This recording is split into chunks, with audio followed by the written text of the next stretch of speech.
Significant are these arrests in rooting out criminal elements at Eskom? For more on this, I'm joined by the co-director of the Centre for Sustainability Transition at Stellenbosch University, Professor Mark Swilling. Prof, thank you very much for your time. I think that's the first question there that I'd like to pose to you. Does this make any significant difference? I mean, arrests since last week, April, there's been over 100 investigations, yet we still find ourselves endlessly in the dark. Yes, well, this is very significant.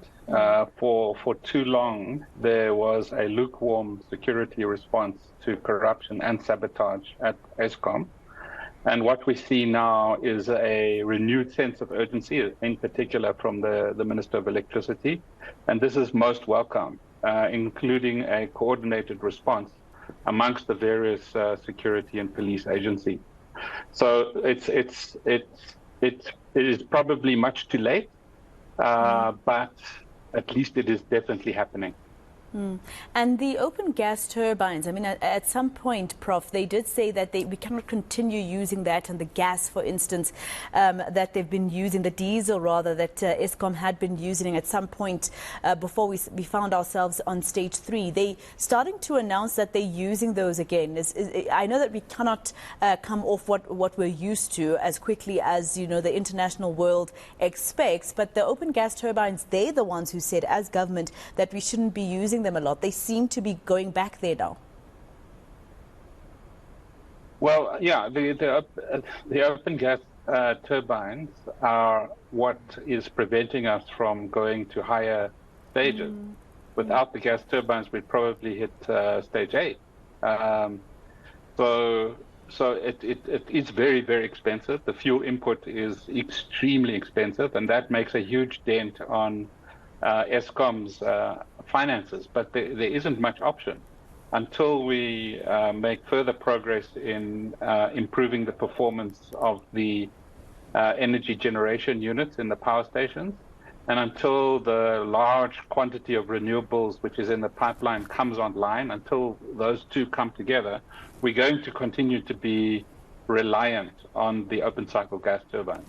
And I see that at the moment we actually are using 10 of those, and I don't know what you make of this, Prof.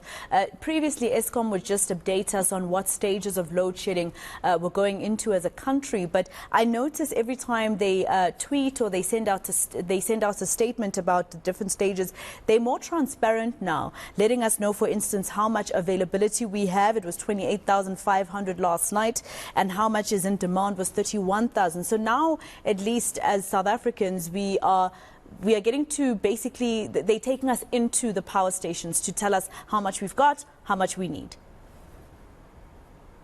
Well, we've always had actually that kind of information. What is new is that we have a very senior politician like the Minister of Electricity giving regular weekly press briefings where he's very open about the state of the machines, what load shedding is, that we can expect quite serious load shedding during this winter, that 2023 is going to be our worst year for load shedding.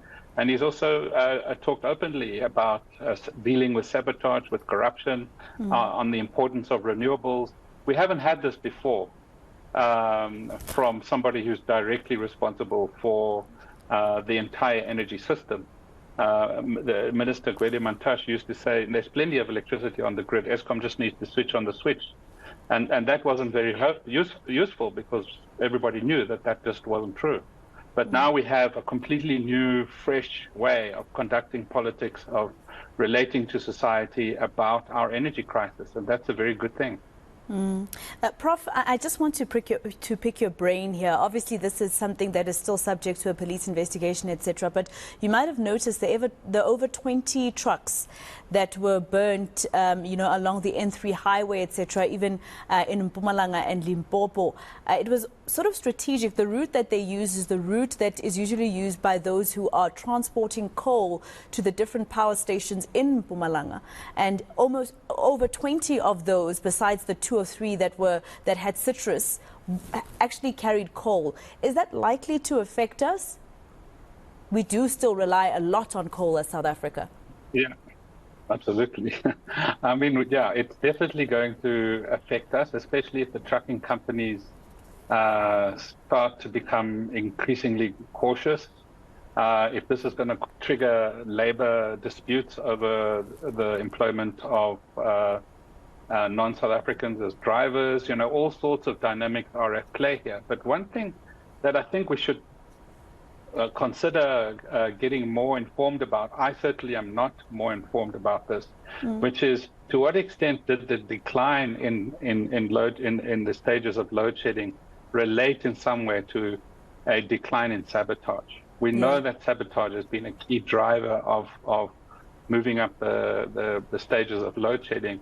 We also know that the expose of the cartels and the press reports and the subsequent investigations, which is leading to some of these arrests, may well have made it more difficult for the cartels to operate in their old way, and maybe they're moving into new ways of sabotaging the system. This is all totally speculation. I mean, there are people who must have this information. I don't, but it's not an illogical thought.